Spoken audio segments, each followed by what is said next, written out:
Hello students, welcome back to Magnet Brains Hindi medium. फिर मैं उपस्थित हूँ मैग्नेट ब्रेन्स के हिंदी मीडियम चैनल पर आप सभी के लिए एक नए चैप्टर के कंप्लीट चैप्टर रिवीजन के साथ। जी हाँ प्यारे बच्चों, आज हम हमारी पूरक पाठ्य पुस्तिका कृतिका के पार्ट 2 जॉर्ज पंचम की नाक चैप्टर कंप्लीट रिवीजन इस वीडियो के दौरान करेंगे। इसके लेखक हैं कमलेश्वर जी। तो सबसे पहले हम जानेंगे लेखक परिचय और ये जानना चाहेंगे कि कब लेखक का जन्म हुआ, लेखक का जन्म कहाँ हुआ और किस तरह की रचनाएं करते थे लेखक कमलेश्वर। आइए सबसे पहले हम चलते हैं लेखक परिचय पर। कमलेश्वर जी का बहुत बहुत स्वागत करते हैं और साथ ही साथ धन्यवाद भी करते हैं ऐसे महान लेखकों का जिन्होंने हिंदी साहित्य को ऊंचाइयों पर पहुंचाया। कमलेश्वर, नई कहानी के प्रणेता कमलेश्वर का जन्म मैनपुरी उत्तर प्रदेश में 6 जनवरी सन 1932 को हुआ था। इलाहाबाद विश्वविद्यालय से एमए पास करने के बाद कुछ समय तक शिक्षण कार्य किया। तत्पश्चात फिल्मी कहानियों एवं टीवी सीरियल भी लिखते रहे। न केवल इन्होंने पाठ गद्य ही लिखे हैं बल्कि इन्होंने टीवी सीरियल्स भी लिखे हैं। दूरदर्शन महानिदेशालय में संयुक्त निदेशक के पद पर भी कार्य किया। लंबे समय तक मुंबई में प्रवास किया, बाद में दिल्ली आकर बस गए। सारिका नामक कहानी पत्रिका एवं नई कहानियां जैसी साहित्यिक पत्रिकाओं का संपादन भी किया। क्या क्या नहीं किया है, बहुत कुछ किया है इन्होंने अपने जीवन काल में। और ये जो पाठ और ये जो चित्र आपके सामने दिखाई दे रहे हैं, एक तरफ आप देख सकते हैं एक बड़ी सी प्रतिमा, बड़ी सी मूर्ति, बड़ी सी लाट ठीक ठाक दिखाई दे रही है। वहीं दूसरी तरफ आप देख सकते हैं कि मूर्ति की हालत बड़ी खराब नजर आ रही है। मूर्ति टूटी हुई सी है। ध्यान से देखिए, गौर से देखिए, क्या ये मूर्ति मतलब विशेष रूप से किस पर आधारित होगी? जॉर्ज पंचम की नाक। यस, बिल्कुल सही समझे आप। यहाँ पर मूर्ति ठीक ठाक दिखाई दे रही है, जॉर्ज पंचम की नाक भी दिखाई दे रही है, परंतु इस तरफ यदि आप देखेंगे तो जॉर्ज पंचम की मूर्ति में नाक नहीं है। क्या हुआ होगा? क्यों ऐसी हालत में, ऐसी इस तरह की अवस्था में ये मूर्ति यहाँ पर दिखाई दे रही है? साथ ही साथ हमारे लेखक कमलेश्वर जी हैं, उन्होंने इस पाठ को क्यों लिखा? क्या कारण है? क्या ये कहानी नहीं, क्या ये जो घटना है वो सत्य है या काल्पनिकता है? बिल्कुल बेटा, ये घटना कोई काल्पनिकता नहीं है, ये सत्य है। आज़ादी के बाद जब हमारा भारत एकदम नई स्वतंत्रता में कदम रखा था और उस समय की जो स्थिति थी उसका लेखक कमलेश्वर जी ने वर्णन किया है कि कई वर्षों तक, लगभग 200 वर्षों तक अंग्रेजों ने हमारे भारत पर कब्जा करके रखा था और अपना शासन, अपनी सत्ता यहां पर जमा कर रखी थी। कई आए होंगे शासक, फिर ये जॉर्ज पंचम भी आए होंगे, प्रथम, द्वितीय, तृतीय, चतुर्थ और पांचवें जॉर्ज पंचम। ठीक है, पंचम मीन्स पांचवा। तो ऐसे कई अंग्रेजी शासक रहे होंगे जिन्होंने अपना शासन जमाया होगा भारत पर। लेकिन फिर क्या कारण रहा होगा कि इनकी मूर्ति इतनी अच्छी खासी मूर्ति थी और अचानक से इनकी मूर्ति की इस तरह की स्थिति हो गई है, नाक कट गई है। नाक कट जाना, क्या आपने ये मुहावरा सुना है? नाक किसका सम्मान होती है, किसका प्रतीक है, या नाक किसका परिचायक है? यस, बहुत सही। नाक मान, प्रतिष्ठा, सम्मान, इज्जत का परिचायक है। जहां पर यदि कटी हुई नाक मूर्ति में दिखाई दे रही है तो इसका अनुमान हम ये तो अवश्य ही लगा सकते हैं कि भारतीयों द्वारा जॉर्ज पंचम की नीतियों का विरोध किया होगा।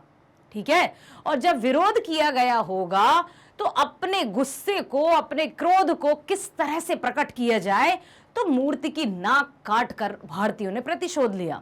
बिल्कुल ऐसा ही कुछ हुआ है इस पाठ में कि बहुत पुरानी जो मूर्ति थी, क्रांतिकारी, भारतीय क्रांतिकारी, जो युगों तक, क्योंकि 200 वर्ष कम नहीं होते हैं, अंग्रेजों के शासन को झेलते रहे होंगे, प्रताड़ना को सहते रहे होंगे, परंतु कब तक, आखिर कब तक हम इस तरह से उनके गुलामों को, या गुलामी बने रहेंगे या गुलाम बने रहेंगे, उनके अत्याचारों को सहते रहेंगे? कभी ना कभी तो हमें सिर उठाकर अपनी आवाज़ को ऊंचा करना होगा और उनके सामने घुटने नहीं टेकने होंगे।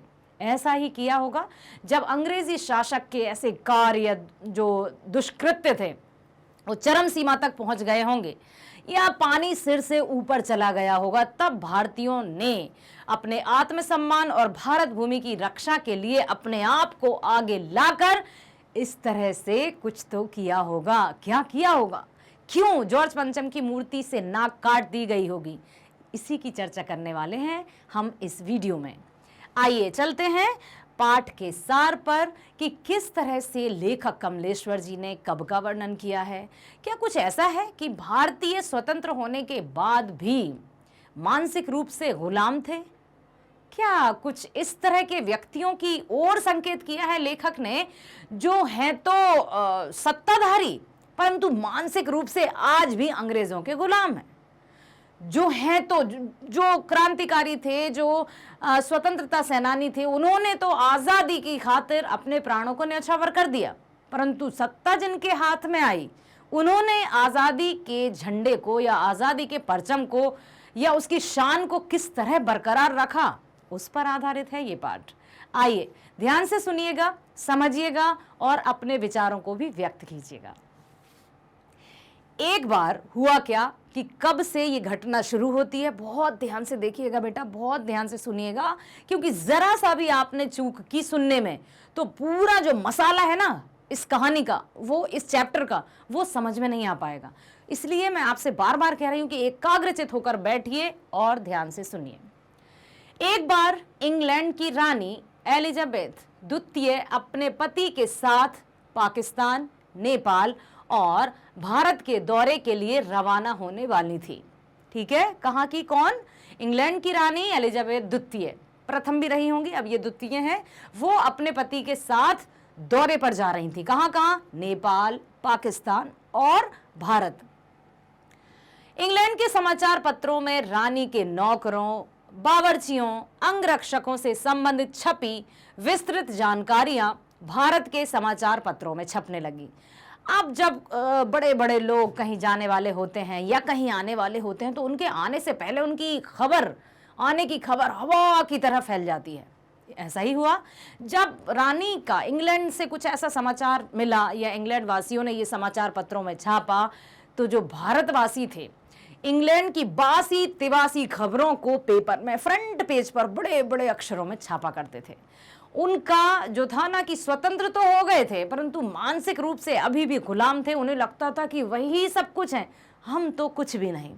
उनके बावर्ची ने क्या बनाया, उनकी कौन सी पोशाक होगी, उनका किस तरह की कलर की पोशाक होगी, उनका जो दर्जी है वो क्यों परेशान रहा होगा, उनसे संबंधित कई तरह की खबरें भारतीय अखबारों में छपती थी। लिखा है यहाँ देखिए, रानी की यात्रा को लेकर उनके दर्जी की चिंता की खबर भी पढ़ी गई। रानी का आगमन दिल्ली में होना था, इसलिए सड़कें सुधरने लगी। जब समाचार आया कि खबर मिली उड़ती उड़ती कि रानी एलिजाबेथ सबसे पहले दिल्ली में पधारेंगी, राजधानी जो थी, अब दिल्ली में पधारेंगी तो सरकार, नवनिर्मित जो सरकार थी उसमें हड़कंप मच गया कि रानी एलिजाबेथ आ रही हैं। यदि रानी ने इस तरह की दिल्ली की हालत देखी तो हमारी नाक कहाँ रह जाएगी। इसलिए बहुत जोरों शोरों से दिल्ली की साफ सफाई की जाने लगी। इमारतें सजने लगी, सड़कें सजने लगी, नाक ऊंची रखने के लिए सभी तैयारियां जोर शोर पर थीं कि कड़ी सुरक्षा के बाद भी इंडिया गेट के सामने वाले लगी जॉर्ज पंचम की मूर्ति की नाक गायब हो गई। ये क्या हुआ? जब सारे पहरेदार लगे थे, सब बिल्कुल बहुत एकदम तैनात थे, लेकिन अचानक से जो इंडिया गेट के पास मूर्ति थी जॉर्ज पंचम की, अभी देखा था ना, अच्छी खासी मूर्ति थी, उसकी अचानक से नाक गायब हो गई। ये कैसे हुआ और किसने किया, क्यों किया? आइए देखते हैं। एक विदेशी के आगमन पर एक विदेशी की नाक के ना होने से भारत की नाक नहीं बच सकती। अब क्या हुआ? इसलिए देश के जिम्मेदार नेताओं और अधिकारियों ने सभा की और मूर्ति पर नाक लगाने का निश्चय किया। कितना समय था उनके पास, क्या क्या कर सकते थे वे, सब कुछ यहाँ लेखक कमलेश्वर ने व्यक्त किया है, हमारे साथ साझा किया है। एक गरीब मूर्तिकार ने अपनी गरीबी दूर करने के लिए हिम्मत करके अवसर का लाभ उठाना चाहा। ध्यान से सुनिएगा, इस कथन को बिल्कुल चैप्टर के आदि से लेकर अंत तक ध्यान में रखिएगा। जॉर्ज पंचम की मूर्ति की नाक जो थी वो अचानक गायब हो गई, क्योंकि रानी एलिजाबेथ आने वाली थी। अब जो सरकार थी, जो सरकारी तंत्र था, जब उसने देखा कि दिल्ली के इंडिया गेट के पास जो मूर्ति थी बड़ी सी, अचानक उसकी नाक गायब हो गई, क्या करें? नहीं नहीं, मूर्ति को नाक तो लगनी चाहिए, नहीं तो रानी आएंगी और वो देखेंगी तो हमारी नाक कट जाएगी। इसलिए मूर्ति की नाक को लगाने के लिए चारों तरफ सूचनाएं फैला दी गई, खबर फैला दी गई कि जल्दी से जल्दी कोई अच्छे मूर्तिकार को बुलाया जाए और इस मूर्ति पर रानी के आने से पहले नाक लगवा दी जाए। अब क्या हुआ, ये बात ध्यान से सुनिएगा। एक गरीब मूर्तिकार ने अपनी गरीबी दूर करने के लिए हिम्मत करके अवसर का लाभ उठाया। एक मूर्तिकार जैसे तैसे उनको मिला। मूर्तिकार उनके चेहरे देखकर भाप गया कि ये बुरी तरह से, मतलब पूरी तरह से मुझ पर ही निर्भर है। मैं जैसा कहूंगा, मैं जैसा बोलूंगा, मेरी बात मानेंगे। ऐसा ही तो हुआ। अब मूर्तिकार ने, क्योंकि गरीब था, पैसे से लाचार था, तो उनके सामने वो कई तरह की बातें रखेगा और सभा में जो भी सरकारी तंत्र के लोग थे वे उसकी बात मानते जाएंगे और किस हद तक पहुंच जाएंगे आप सोच भी नहीं सकते हैं। आइए देखते हैं। उसने सभा में पुरातत्व विभाग की फाइलों से जॉर्ज पंचम की मूर्ति के जैसा पत्थर ढूंढवाया। पहले तो उसने कहा कि देखिए, जो सरकारी फाइल्स होंगी उनके, लिखा है आपकी पाठ्यपुस्तक में, फाइलों के पेट चीरे गए, अर्थात बहुत अच्छे से फाइलों को देखा गया, खोजा गया कि कौन सी पत्थर की ये मूर्ति है। यदि इस पत्थर की जानकारी हमें मिल जाए तो हम बहुत अच्छे से मूर्ति पर नाक लगा सकते हैं। तो फाइलों के पेट चीरे गए, ठीक है, परंतु फाइलों में कुछ भी जानकारी नहीं मिली। अब जो सरकारी तंत्र था उसकी चिंता यहां पर आ रही थी कि क्या होगा, यदि रानी आ गई और नाक नहीं रही तो हम क्या मुंह दिखाएंगे, हमारी नाक दिखाने लायक नहीं रहेगी या हमारी नाक नहीं रह जाएगी। नहीं मिली कुछ भी जानकारी। फिर भी सभा की गई, कहा कि आइए मूर्तिकार से चर्चा करते हैं। मूर्तिकार समझ चुका था कि ये कितने बड़े वाले हैं। उसने देश के पहाड़ों और खानों के पत्थरों से मूर्ति के पत्थर को मिलाकर देखने का निश्चय किया। सुनिए, अब उसका आइडिया देखिए, उसके दिमाग की उपज देखिए। अब उसने कहा, देखिए सर, हम लोग फाइल तो देख चुके हैं, सारी फाइल्स देख चुके हैं, मूर्ति के पत्थर का कोई हमें अनुमान नहीं हो पाया है। हाँ, लेकिन एक आइडिया है। सबके चेहरे पर चमक आ गई, क्या है क्या है, जल्दी बताओ। बोले कि मैं एक काम कर सकता हूँ, मैं भारत के पूरे पहाड़ों पर जाऊंगा, पूरब से पश्चिम, उत्तर से दक्षिण, हर एक पहाड़ी पर जाऊंगा। यदि वैसा पत्थर कहीं मिला तो मैं वो पत्थर लाऊंगा और उस पत्थर से मूर्ति की नाक बनाऊंगा और मूर्ति पर फिट कर दूंगा। फिर सबके चेहरे चमक गए। अच्छा, तुम ऐसा कर सकते हो? हाँ हाँ हाँ, बिल्कुल कर सकता हूँ, आप निश्चिंत रहिए। कुछ धनराशि प्रदान की जाए। धनराशि तो उसको मुंह मांगे से दोगुनी चौगुनी मिल गई, क्योंकि सब तो निर्भर उस पर थे। उसने धनराशि ली और निकल पड़ा देश भ्रमण के लिए, क्योंकि कभी तो कहीं गए नहीं होंगे, गरीब थे, पैसे से लाचार थे और वो समझ चुके थे कि ये मुझ पर निर्भर है। ठीक है, कौन? मूर्तिकार। ठीक है, अब गया वो पहाड़ों पर, खानों के पत्थर, खान समझते हैं, माइंस, खदान जिनको कहते हैं हम, उनके पत्थरों से मूर्ति के पत्थर को मिलाकर देखने का निश्चय किया। नेताओं और अधिकारियों को हिम्मत मिली। अब उसकी बात से जो वहां के नेता थे, जो अधिकारी थे, जो सरकारी तंत्र था, उसकी जान में जान आई। मूर्तिकार बहुत अच्छा है, बहुत पहुंचे हुए मूर्तिकार को बुलवाया है, क्योंकि ये अब यहाँ नहीं, देश में भ्रमण करेंगे, पहाड़ों के पत्थर की खोज करेंगे, खानों का जायजा लेंगे। अब उस तरह की पत्थर को ये अवश्य ढूंढ के लाएंगे और मूर्ति को नाक लग जाएगी। तो सबकी जान में जान आ गई और सब बड़े खुश हुए। अब क्या हुआ? परंतु आखिर क्यों परंतु मूर्तिकार को अपने पूरे प्रयास के बाद वैसा पत्थर नहीं मिला। मूर्तिकार आया, कुछ दिन घूम घाम कर तो आ ही गए हैं हम, अब आए मुंह लटका कर, अरे क्या हुआ, क्षमा चाहूंगा सरकार, वैसा पत्थर तो नहीं मिला। आप सारे जो सभा के सदस्य थे उनके मुंह फिर लटक गए। अब क्या होगा? नहीं नहीं नहीं नहीं, आप चिंता मत करिए, मैं हूं ना कुछ सोचूंगा जरूर। फिर सबके चेहरों पर चमक आ गई। क्या करेंगे आप? आशा की किरण जागी। रुकिए, अब देखिए वो क्या आइडिया देता है। इस बार मूर्तिकार ने सभा को गुप्त बनाते हुए सुझाव दिया कि अखबारों को दूर रखा जाए। बोले साहब, मैं आपको एक आइडिया देना चाहता हूँ, लेकिन मैं नहीं चाहता कि ये जो सभा में जो समाचार पत्र वाले या समाचार वाले यहाँ खड़े हैं तो उनको कोई भी जानकारी हो। तो सारे समाचार पत्रों वालों को दूर भगा दिया, खिड़की दरवाजे बंद कर दिए गए। क्या कहा होगा मूर्तिकार ने, क्या ऐसा आइडिया दिया होगा, लेकिन उसकी बात को माना गया क्योंकि निर्भर तो वही थे।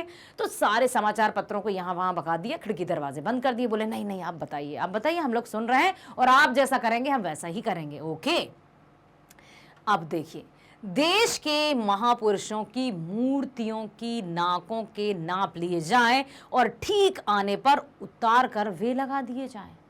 अब उसने कहा कि सर महोदय जी, जो भी अध्यक्ष थे, सभासद थे, कि कितने ही स्वतंत्रता सेनानियों की लाटें लगी हैं, मूर्तियां लगी हैं अपने देश में, यदि किसी की नाक फिट आ जाएगी तो काट के लगा देंगे ना, इसमें कौन सी बड़ी बात है। पहले तो सब चुप हो गए कि वो तो भारतीय नेता हैं, स्वतंत्रता सेनानी हैं, क्या करना चाहिए। लेकिन उसको परमिशन मिल गई, उसको अनुमति मिल गई कि ठीक है, हम किसी से नहीं कहेंगे, आप अपने तरीके से जाइए और जिस भी मूर्ति की नाक फिट आए उस मूर्ति पर उसकी नाक काटकर जॉर्ज पंचम की मूर्ति पर लगा दो। सोच देखिए आप, मानसिकता की हद पार कर दी उस समय सरकारी तंत्र ने कि उन मूर्तियों की लाट मतलब समझ रहे हैं ना बेटा, मूर्ति, उन मूर्तियों की लाटों से नाक काटने की इजाजत दे दी गई जिन्होंने अपने प्राणों की आहुति देकर हम सबको आजाद कराया। उनके मान सम्मान की कोई चिंता नहीं है, लेकिन जॉर्ज पंचम की मूर्ति को नाक लगना चाहिए क्योंकि महारानी आ रही हैं और वो देखेंगी तो हमारी नाक कहाँ रह जाएगी, उनका सोचना था। जब इतने निम्न उस पर उतर आए हैं तो नाक तो वैसे ही कट चुकी है, अब कौन सी नाक बचाने की बात की जा रही है, लेकिन उसको परमिशन दे दी गई।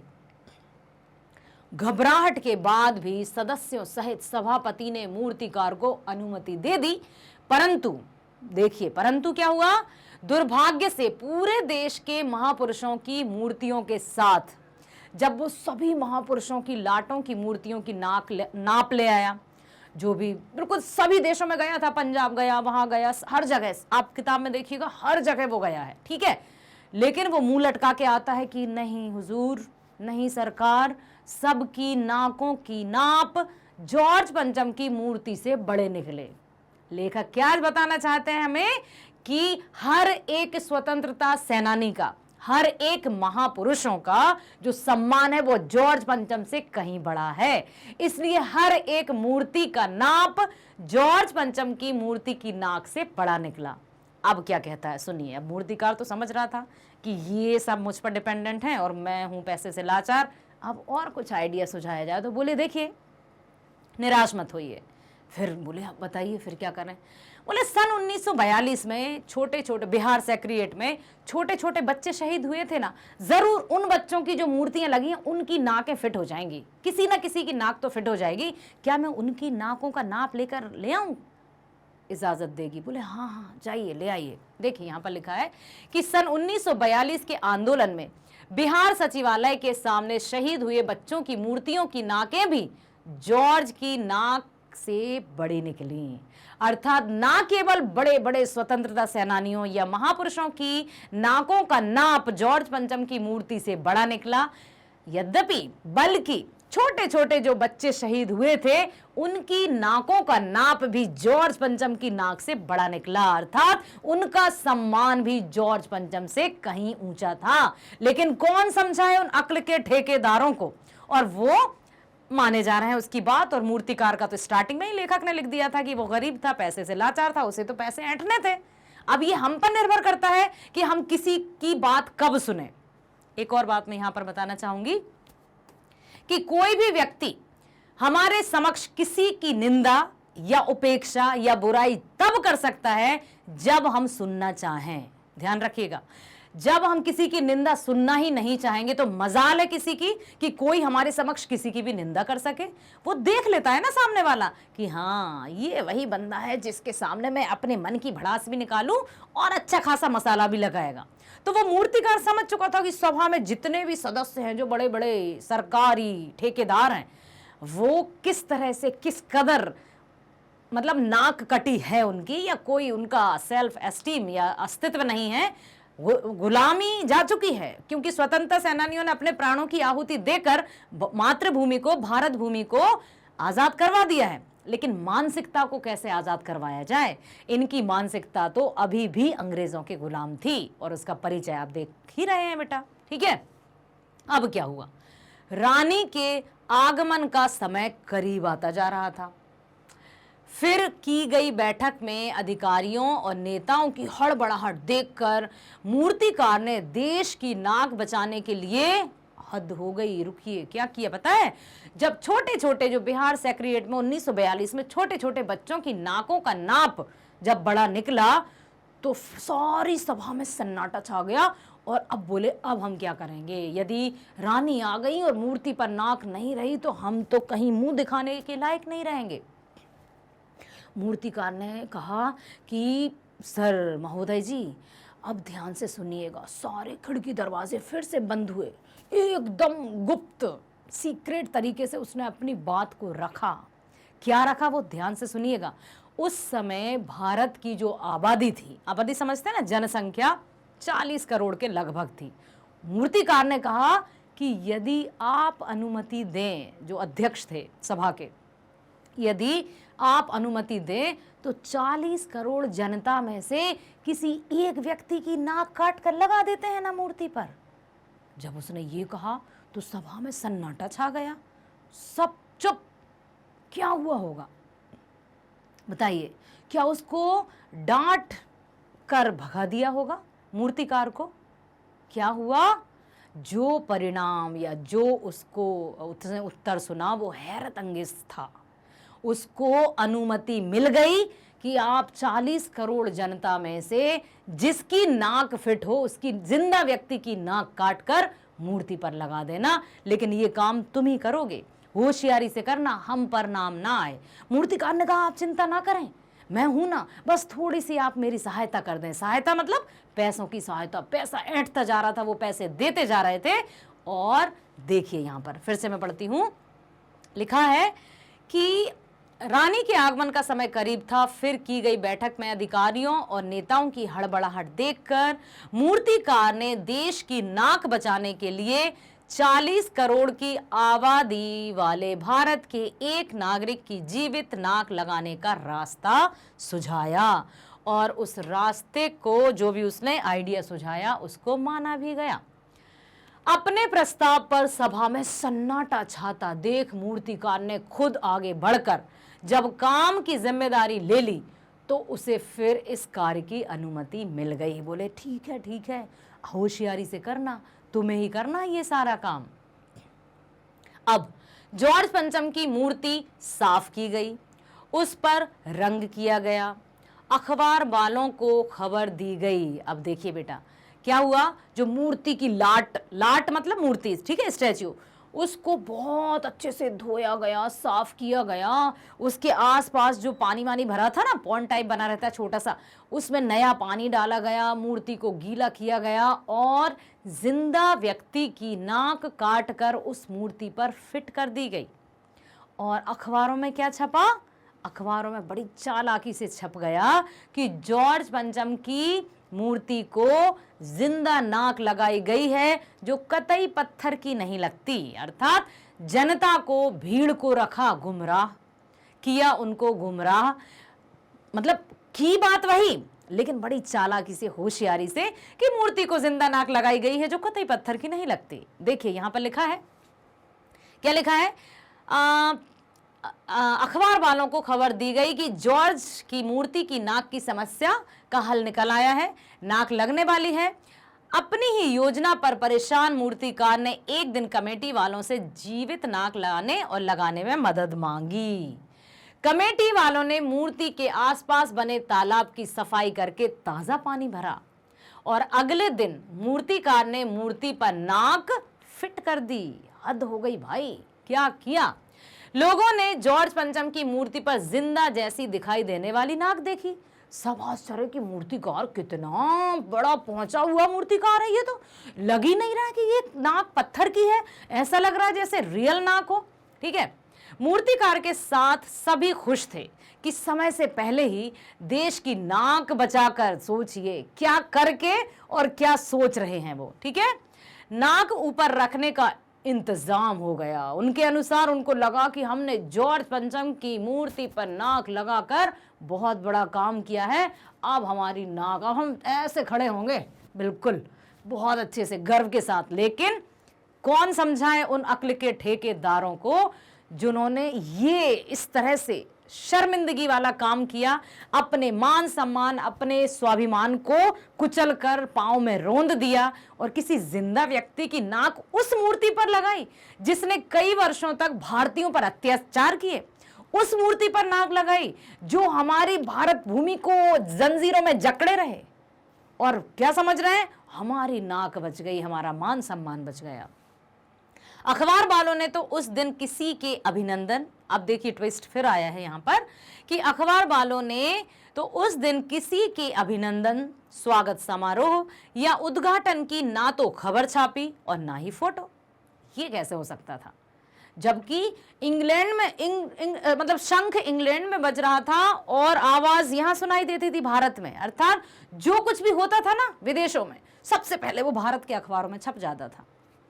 लेकिन उस दिन ना तो कोई अभिनंदन हुआ, ना कोई स्वागत समारोह, ना उद्घाटन की कोई खबर छापी, ना ही फोटो। क्यों? केवल मनुष्य की तरह दिखाई देने वाली जॉर्ज पंचम को लगी नाक की खबर छापकर नाक रहित हुए भारत की असलियत को उद्घाटित किया। देखिए लेखक ने कितनी बड़ी बात यहां पर लिख दी, समझने की कोशिश कीजिएगा बेटा। देखिए क्या कहा है, जॉर्ज पंचम को नाक लगा दी गई, नाक की खबर छापकर नाक रहित हुए भारत की असलियत को उद्घाटित कर दिया। मतलब जो सरकारी तंत्र जो था, किस तरह से उन्होंने अपनी मान सम्मान या इज्जत को दांव पर लगाकर ये सब किया। अपनी नाक ना रही, अर्थात उनकी नाक नहीं थी, क्योंकि उन्होंने इतना ऐसा काम किया था जिसके बलबूते पर जो स्वयं को समझ रहे थे कि हमारा मान सम्मान बढ़ गया, परंतु जिंदा व्यक्ति की नाक काटकर जॉर्ज पंचम की मूर्ति पर लगा दी गई। साथ ही साथ ना तो कोई अभिनंदन समारोह हुआ, ना कोई स्वागत समारोह हुआ, ना कोई फीता काटा गया, ना किसी आगमन का समाचार मिला। क्यों? क्या हुआ होगा? नहीं तो इंग्लैंड में रानी ने कौन सी वेशभूषा पहनी है, किस कलर का पहना है, क्या खा रही हैं, बावर्ची कौन है, दर्जी क्यों परेशान है, सारी खबरें सब कुछ थी। लेकिन क्या हुआ होगा उस दिन कि समाचार चुप थे, क्योंकि रानी उस दिन आई ही नहीं। जिस दिन रानी की आने की तारीख तय हुई थी, रानी नहीं आई और इसलिए ये सब कुछ हुआ। और इतना आडंबर रचने के बाद भी जो सरकारी तंत्र था वो अपने आप को समझ रहा था कि मैंने बहुत बड़ा काम कर दिया। इसलिए लेखक ने लिखा है कि नाक रहित हुए, रहित मतलब समझते हैं, नाक के बिना हुए भारत की असलियत को उद्घाटित करके रख दिया। सब यहां पर समझा दिया कि हम कितने बड़े वाले हैं। हम दिख तो रहे हैं कि हम आजाद हैं, परंतु हम मानसिक रूप से पूरी तरह से गुलाम हैं, तलवे चाटने के लिए तैयार हैं। ये बताने का प्रयास किया है लेखक ने। ठीक है, आशा करती हूं समझ में आया होगा। आया कि नहीं? यस। चलते हैं प्रश्नोत्तरों की ओर और देखते हैं कि क्या प्रश्न रखे हैं लेखक ने और उनके उत्तर यदि आप दे पाएंगे, उन प्रश्नों के उत्तरों को फ्रेम कर पाएंगे, तो इसका अर्थ पता है क्या है? आप समझ जाइएगा कि हाँ, जो कहानी या जो वास्तविकता हमने सुनी, कमलेश्वर जी की जो पाठ है जॉर्ज पंचम की नाक, वो हमें समझ में आया। यदि प्रश्नों के उत्तर कुछ भी समझ में नहीं आए या प्रश्न ही समझ में नहीं आए, तो हमें फिर से उसको सुनना चाहिए ताकि हम अच्छे से सुनकर प्रश्नों के उत्तर दे पाएं। क्योंकि प्रश्न अभ्यास पीछे क्यों दिया जाता है बेटा? सिर्फ कॉपी में लिखने के लिए, कॉपी भरने के लिए, परीक्षा में पास होने के लिए? नो। प्रश्न अभ्यास इसलिए करते हैं ताकि जो हम पढ़ चुके हैं वो पता तो चले कि हमें कितना आया है, कितना हम उसको ग्रहण कर पाए हैं। परीक्षाएं क्यों होती हैं? सिर्फ पास होने के लिए या एक के बाद एक डिग्री प्राप्त करने के लिए? क्योंकि हम बढ़ रहे हैं, हमारी आयु हर साल बढ़ रही है, तो हमें हर क्लास पढ़ना भी होगा या पास भी होना होगा। वो इसलिए कि हमने अपने जीवन में जो भी किया, जो भी कर रहे हैं, उसको कितनी लगन, कितनी समर्पण भाव और कितनी मेहनत के साथ किया। एक कागज का जो परीक्षा का टुकड़ा होता है वो आपकी जीत या हार का निश्चय नहीं करता है। एक परीक्षा का जो कागज का टुकड़ा होता है वो ये तय नहीं करता है कि आप हार गए या जीत गए, आप सफल हुए या असफल, लेकिन हाँ ये तय जरूर करता है कि आपने किसी भी कार्य को कितनी मेहनत, कितनी एकाग्रता के साथ पूरा किया। और वो परिणाम आपके सामने जब आता है तो कभी कभी तो हम बहुत उछल पड़ते हैं कि वाह, और कभी हम कहते हैं कि ये क्या हुआ। यदि बात आती है बोर्ड परीक्षाओं की, तो बोर्ड परीक्षाओं में हम सिर्फ कुछ नहीं कह पाते हैं। स्कूल में दिए होंगे तो हम टीचर से कहेंगे मैम इसने आपने ये नंबर क्यों काटे, सर आपने यहाँ पर नंबर डिडक्ट क्यों किए, प्लीज दे दीजिए ना, दे दीजिए। उससे कुछ नहीं होता है। जो परिणाम है वो एक बार आता है। एक बार मतलब कि हमें फिर से वो प्रयास करना चाहिए। और कभी भी जब कोई भी परिणाम हमारे अनुरूप नहीं आता है तो हम बड़े निराश हो जाते हैं। नहीं होना है, हमें पुनः फिर से मेहनत करनी है। डॉक्टर एपीजे अब्दुल कलाम के सेंटेंसेस को हमेशा याद रखिएगा। मैं आपसे हमेशा कहती हूं दीज 5 सेंटेंसेस बहुत बहुत बहुत मैजिक है, ये इनमें जादू है। I am the best, I can do it, God is always with me, I am a winner and today is my day. ठीक है। और उन्होंने ही ये कहा था कि फेल, मान लीजिए किसी कारणवश हम किसी उसमें असफल हो जाते हैं या हमें लगता है कि हम तो फेल हो गए। फेल का मतलब उन्होंने पता है क्या बताया, फर्स्ट अटेम्प्ट इन लर्निंग। इसलिए जब कभी हमें किसी कार्य में असफलता मिल जाए तो निराश नहीं होना है, पुनः फिर हमें तैयारी करना है, क्योंकि वो असफलता जीवन की असफलता नहीं है, वो हमें एक सीख दे रही है कि अभी हमने जितनी मेहनत की है उसमें कुछ तो कमी रह गई है। First attempt in learning, fail means सब कुछ फेल नहीं, अब तो हम कुछ नहीं कर सकते, निराश हो गए, फेल नहीं, fail means first attempt in learning, याद रखिएगा। ठीक है, पहले प्रश्न की ओर चलते हैं बेटा। सरकारी तंत्र में जॉर्ज पंचम की नाक लगाने को लेकर जो चिंता या बदहवासी दिखाई देती है वह उनकी किस मानसिकता को दर्शाती है, बताइए।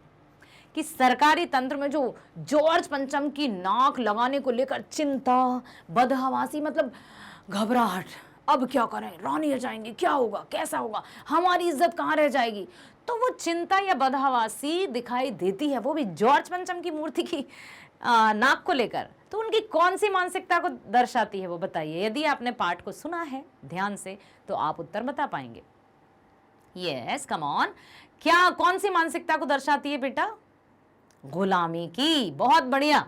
सरकारी तंत्र में जॉर्ज पंचम की नाक लगाने को लेकर जो चिंता या बदहवासी दिखाई देती है वह उनकी गुलाम और औपनिवेशिक मानसिकता को प्रकट करती है कि हम हो तो गए हैं आजाद, क्योंकि जो अब आजाद हैं उन्होंने तो शायद कोई मेहनत की नहीं, और जो अपना खून एक एक कतरा बहाकर चले गए मातृभूमि के चरणों में, उनके त्याग, उनके बलिदान का कोई मूल्य ही नहीं है इनके पास। ठीक है, सरकारी लोग उस जॉर्ज पंचम के नाम से चिंतित हैं जिसने ना जाने कितने ही कहर ढाए होंगे, कितने ही अत्याचार किए होंगे, कितने ही भारतीयों को जीते जी ऐसी यातनाएं दी होंगी कि हमारी तो देखकर भी रूह कांप जाए।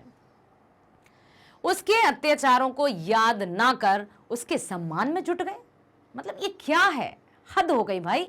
उसके ये तो नहीं कि उस मूर्ति की यदि नाक कट गई है ना तो उस मूर्ति को ही हटा दो, किस काम की है वो मूर्ति, ऊपर से मूर्ति को हटाने के स्थान पर उसकी नाक लगाने को लेकर इतने चिंतित, और चिंतित भी इस हद तक कि पहले भारतीय स्वतंत्रता सेनानियों, महापुरुषों की नाकों को टटोला गया, फिर छोटे छोटे शहीद बच्चों की नाकों को टटोला गया। जब उनका मान सम्मान बड़ा निकला, उनकी नाकों का नाम बड़ा निकला, तो उन्होंने अपने जो है उसका मतलब पूरे वजूद को ही कुचल डाला। एक जिंदा व्यक्ति की नाक काटकर उस शासक, विदेशी शासक की मूर्ति पर नाक लगा दी, हद है। सरकारी तंत्र अपनी अयोग्यता, देखिए बहुत अच्छा लिखा है यहां पर कि सरकारी तंत्र अपनी अयोग्यता, अदूरदर्शिता, मूर्खता और चाटुकारिता को दर्शाता है। समझ में आया बेटा? अयोग्यता मीन्स जो योग्य नहीं होते वही दूसरों की हाँ हाँ हाँ हाँ हाँ करते रहते हैं, जिनके पास खुद के अपने विचार नहीं होते, अपने कोई मत नहीं होता, अपना कोई वजूद नहीं होता, वही दूसरों में हाँ में हाँ में हाँ में हाँ में लाते रहते हैं हमेशा। ठीक है। अदूरदर्शिता मतलब ना तो हमने कभी देखा था कि क्या होगा, जो चल रहा है बस हम घबरा गए, OMG, क्या करें हम। दूसरा, मूर्खता, हद कर दी, मूर्खता की हद को, सीमा को पार कर दिया। और चाटुकारिता, चापलूसी को दर्शाता है। ये सब समझ में आया? ठीक है, आइए चलते हैं अगले प्रश्न पर। लिखा है, रानी एलिजाबेथ की दर्जी की परेशानी का क्या कारण था? उसकी परेशानी को आप किस तरह तर्क संगत ठहराएंगे? सबसे पहले तो आप ये बताइए कि जो रानी का दर्जी था उसकी परेशानी का क्या कारण था, और उसकी परेशानी जो भी रही हो, हमें उससे क्या, लेकिन समाचारों में छपा था भाई, फ्रंट पेज पर आता था कि रानी का जो दर्जी है वो बहुत परेशान, हैरान है, उसका बावर्ची, उसको क्या पहनना है, क्या करना है, सब कुछ मुश्किल से उन परेशान थे। अब देखते हैं कि दर्जी की परेशानी का क्या कारण था। आइए, रानी एलिजाबेथ के दर्जी की परेशानी का कारण रानी की वेशभूषा थी, क्योंकि रानी का जो दर्जी था वही सिलता था।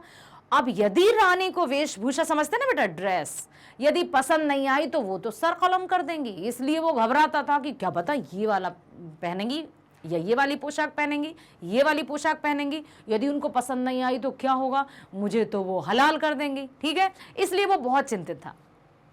दर्जी यह सोचकर परेशान हो रहा था कि भारत, पाकिस्तान और नेपाल यात्रा के समय रानी किस अवसर पर क्या पहनेंगी, और मुझे तो तैयार करना होगा क्योंकि मैं उनका शाही दर्जी हूं।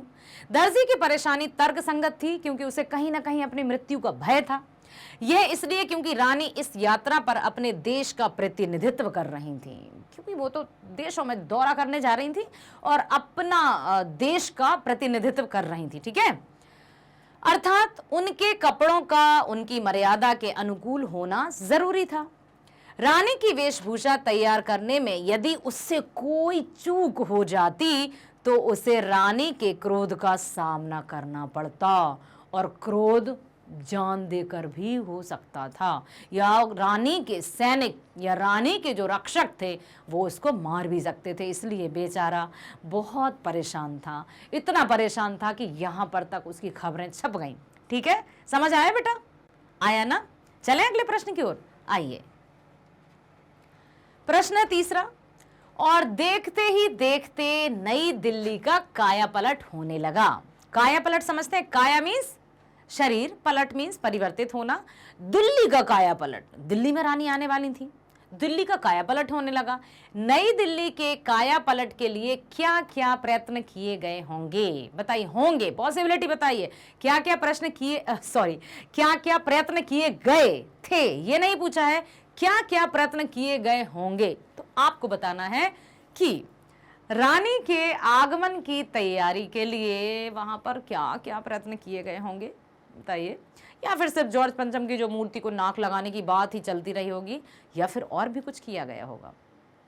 यस, बहुत सही, सड़कें साफ की गईं, सड़कों के किनारों के जो पेड़ थे उनके काट कर आकर्षक बनाया गया, तरह तरह के जो नए नए जो पार्क थे उनको बहुत अच्छे से सजाया गया, नए नए पानी डाला गया, जो दिल्ली थी वो दुल्हन की तरह, नाज़मीनों की तरह सजाई गई। खुफिया पुलिस, साथ ही साथ जो ट्रैफिक पुलिस थी उसका इंतजाम किया कि रानी आएंगी तो उन्हें ऐसा ना लगे कि अरे मैं कहाँ आ गई, इसलिए इतना पैसा बर्बाद किया। आप देख सकते हैं ना कि मूर्तिकार के लिए उन्होंने पैसे किस तरह बहाए। जहां पर पैसों का सदुपयोग करना चाहिए था वहां पर उन्होंने पैसे की बर्बादी की। देखते हैं क्या है उत्तर। दिल्ली की काया पलटने के लिए पर्यटक स्थलों का उद्धार किया गया होगा। जो पर्यटक स्थल थे उनका उद्धार हो गया, क्या पता कब से बेचारे ऐसे मुरझाए हुए से थे, अब उनका उद्धार किया। दिल्ली की खस्ता हो चुकी सड़कों का पुनरुद्धार किया। रानी आ रही है भाई, रानी आए हमारे घर और हम ऐसे ही दिखें। पूरे दिल्ली शहर में साफ सफाई के लिए विशेष योजनाएं तैयार की गई होंगी। उन दिनों पानी या बिजली की समस्याएं ना उत्पन्न हो, इसके लिए कारगर कार्य किए गए होंगे कि यदि रानी आई और कहीं बिजली या ऐसी व्यवस्था, ऐसी अव्यवस्था या कुव्यवस्था नजर आई तो क्या होगा। इसलिए इतना अधिक प्रबंध किया गया, बंदोबस्त किया गया कि हम कल्पना भी नहीं कर सकते हैं। आतंकवादी घटनाएं या फिर इंग्लैंड विरोधी कार्यवाही या धरने ना हो, उसके लिए सुरक्षा के पूरे इंतजाम किए गए होंगे, क्योंकि भारत में भारतीय जो क्रांतिकारी थे, उनके जो सहयोगी दल थे, वो आज भी अंग्रेजों के विरुद्ध थे। तो उनको बहुत अच्छे से देखा होगा कि कोई ऐसा ना हो कि रानी के आगमन के समय उन्हीं का विरोध करने लगे। तो उनको जैसे तैसे उन पर कंट्रोल किया होगा, इन पर नियंत्रण किया गया होगा कि ऐसा ना हो कि उन्हीं के विरोधी कुछ यहाँ पर धरने पर आ जाए, तब हमारी नाक कहाँ रह जाएगी। मतलब बहुत सारा ऐसा कार्य किया जो कि फिजूल था, जो कि नहीं करना चाहिए था, लेकिन बहुत किया। अपनी गुलामी का, अपनी मूर्खता का, अपनी चाटुकारिता का पग पग पर परिचय दिया भारतीयों ने। अगला प्रश्न, आज की पत्रकारिता में चर्चित हस्तियों के पहनावे और खान पान संबंधी आदतों आदि के वर्णन का दौर सा चल पड़ा है। जैसे जो भी पत्रकारी आती हैं, पत्रिकाएं, मैगजीन्स, ठीक है, तो उसमें जो चर्चित हस्तियां रहती हैं, समझ रहे हैं ना आप, चर्चित हस्तियां किसे कहते हैं? जैसे अभिनेता हुए, अभिनेत्री हुई, नेता हुए, नेत्री हुई, इस तरह। तो उनके पहनावे को लेकर खासी पत्रकारिताएं, जो पत्रिकाएं हैं, वो भरी रहती हैं। तो इस प्रकार की पत्रकारिता के बारे में आपके क्या विचार हैं? क्या इस तरह की पत्रिकाएं छपना चाहिए? सिर्फ वेशभूषा या उनके ड्रेसअप जो है उस पर पत्रिकाएं छपना चाहिए, या जो भी है क्या वो सही है? क्या मानते हैं आप? आइए देखते हैं। आज की पत्रकारिता में चर्चित हस्तियों के पहनावे और खान पान संबंधित आदतों आदि के वर्णन का दौर सा चल पड़ा है। क्या खाया, क्या पहना, कौन सा डॉगी है उनके पास, कौन सी गाड़ी है उनके पास, अच्छा तो फिर से गाड़ी ले ली, अब एक घर ले लिया, एक बंगला ले लिया, उन्हीं से भरा रहता है। अरे भाई, कौन क्या कर रहा है, जस्ट लीव इट ना। हमें क्या करना चाहिए? हमें वो ध्यान देना है, लेकिन नहीं।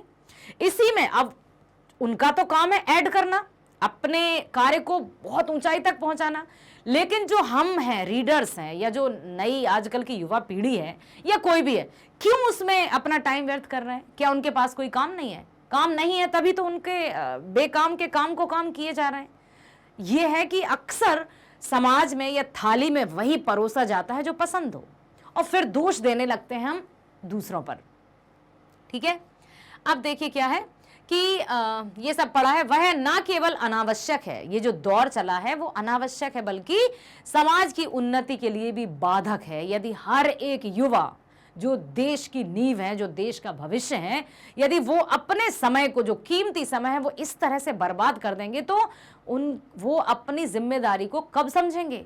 वो कब अपने आने वाले जिम्मेदार या आगे आने वाली पीढ़ियों के लिए जो आवश्यक कार्य हैं उनको कब करेंगे? लेकिन नहीं, उन्हें तो वो सब करना है। ठीक है, यह एक निम्न स्तर की भटकी हुई पत्रकारिता है। इस पत्रकारिता पर रोक लगानी चाहिए।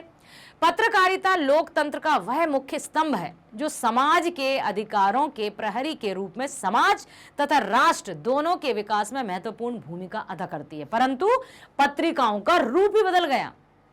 पत्रिकाओं में क्या छपना चाहिए कि हमें देश में अब विकास के लिए क्या क्या आवश्यक है, उसको अच्छे से इंटरेस्ट वे में छापो कि किस तरह से, किस फील्ड में यदि जो जाएंगे, जैसे आप डॉक्टरी में जा रहे हैं, इंजीनियरिंग में जा रहे हैं, या टीचिंग लाइन में जो भी है, उसके लिए आपको क्या क्या मेहनत करनी चाहिए, समाज देश की उन्नति के लिए और क्या क्या आवश्यक कदम हैं जिन पर हमें चलकर उस मंजिल तक हमें पहुंचना चाहिए।